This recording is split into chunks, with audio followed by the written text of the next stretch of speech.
Hey, this is the net worth update video, and I haven't done one of these in a long time, and a lot has changed, so I'm excited about telling you what we have going on. So, our net worth at the moment is just shy of 650,000, which we're pretty thrilled about. I think things have gone really well. We've been aggressive, and for the most part, we've been rewarded for being aggressive with our investments. And I think we've really kept our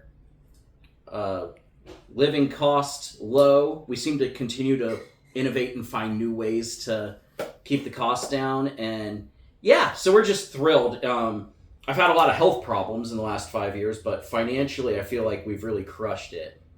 And about a year and a half ago, as we were kind of monitoring and seeing that the net worth was doing really well, we decided to change things up. So I'm actually not working a normal job anymore. Mary and I kind of talked about it, and I'm going to make a video about the part-time jobs that Mary and I both worked over the last 8 years of this thing, because that's been very interesting, kind of trying to navigate part-time jobs. But about a year and a half ago, we're at a point where Mary has found a very good part-time job. She likes doing it. They pay her very well.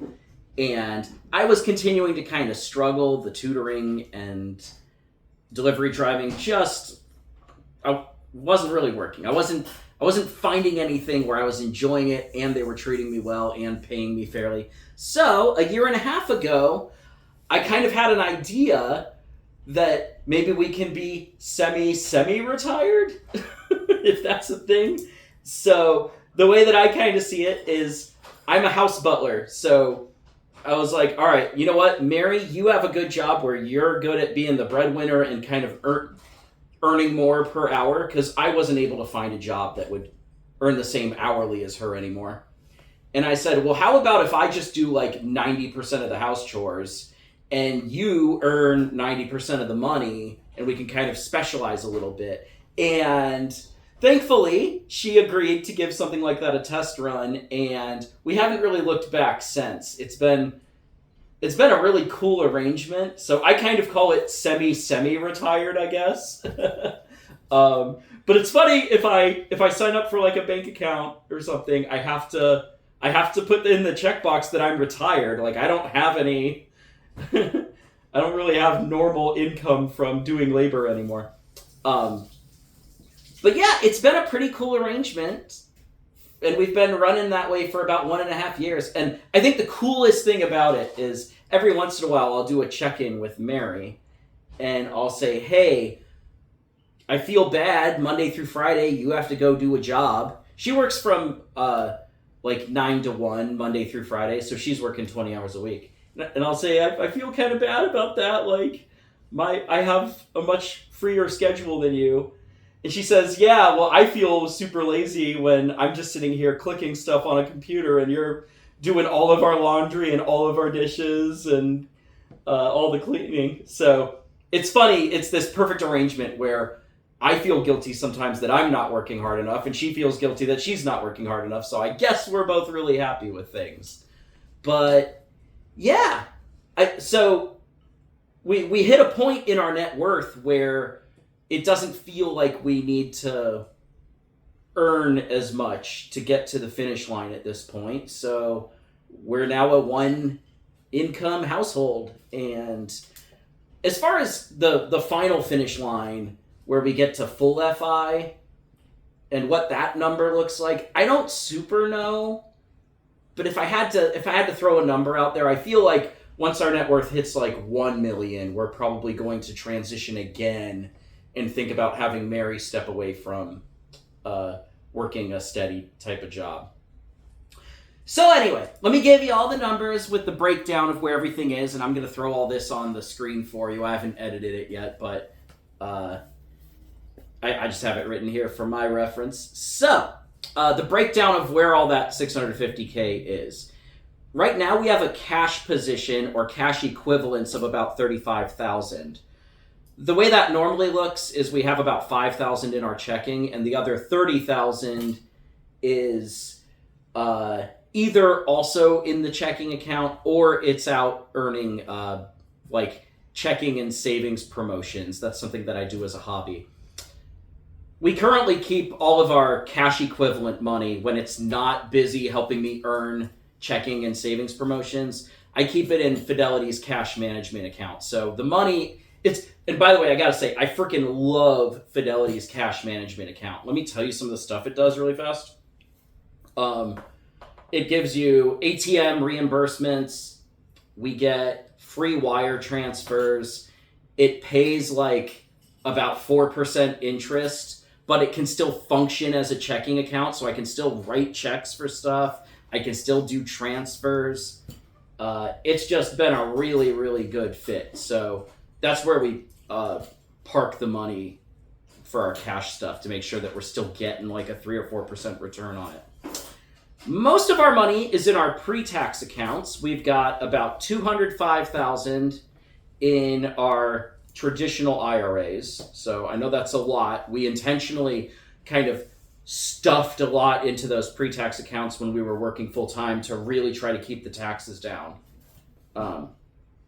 My 457B, which is a special IRA for teachers, where the only difference between that and an IRA is there's no penalty for withdrawing before you're 59 and a half or whatever.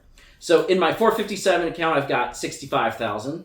And in our health savings account, we have 5,000. We get a HSA eligible health plan every single year. So we can add more to that. Currently, the way I'm using it is we just try to keep the balance at about $5,000. So if we have a lot of health expenses, I'll just add more to it. But we're kind of just using it right now. Roth accounts, our Roth IRAs total to about $20,000. And almost all of that is just from conversions. So we're slowly doing conversions with the Roth funds. That's eventually how we're going to tap into the IRA money. Property, we've got a house that's worth about $290,000. That's after all of the closing costs. I think we could actually get more like $330,000 for it. I don't really super know. I try to be honest and include home repairs and closing costs and all that stuff. So I think I could actually walk away with about $290,000 after we sell the house. Our car is worth something like $20,000, and the only debt we have is a mortgage at $80,000 balance. Get out of the way, Bugaboo. And the interest rate on that is 2.5. We refinanced to 2.5 before the rates went back up again. So we are paying that off as slowly as we possibly can. We got a 20-year mortgage, and we did that about 5 years ago. So there's like 15 or 16 years left on it, and I'm making no extra payments at all because I think I can beat that 2.5% return easily. I mean, I can beat it with a money market account right now. As far as our holdings go, we're still, everything that isn't cash is invested aggressively, so we don't really own any bonds or anything like that. And right now, I'm just going to name all of the holdings that we have like at least 20,000 of. VTI, RSP, VEA, VNQ, and about $80,000 of a bunch of different sector-based ETFs. Really, the only thing I've changed is I got kind of spooked when I learned about how a third of the stock market is just the 7 big tech companies right now, and I wanted to diversify away from that. Ideally, I don't want more than about 3 or 4% of our portfolio to be in any single company. So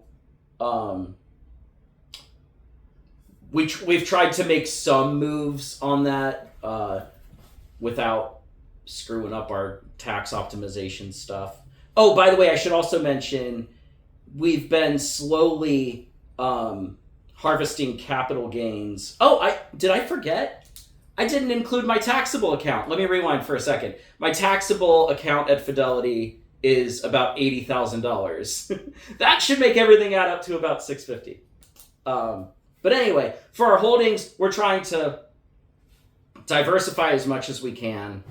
And we're also harvesting capital gains each year, because our earnings are lower because only one of us is working. So that's what we're doing. That's why it looks like there's a whole bunch in the pre-tax accounts. Most of our balance in the taxable account, we could sell that without realizing any gains because we've reset the cost basis by harvesting capital gains. So yeah, that's kind of most of the strategy. Our current stats as far as cash flow goes, Mary is earning about 50,000 a year, which is awesome for only working 20 hours a week. She is crushing it. She's working as an assistant to a financial advisor, and she's been doing that for several years now, and she's good at it. She likes it. She works from home, lots of flexibility, and yeah, that's just been a really good fit for her.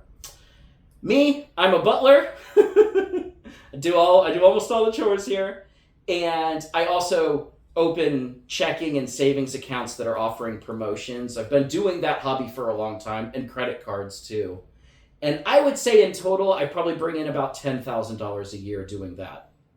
So there you have it. That's our numbers these days, and we're just feeling very, very steady. Our expenses are maybe the lowest they've ever been, because we continue to find new ways to do things better. And usually when we, like I upgraded my TV recently, it uses less electricity. That just works whether I think about it or not, right? Those sorts of things. Was there anything else that I should mention? Let me think for a sec.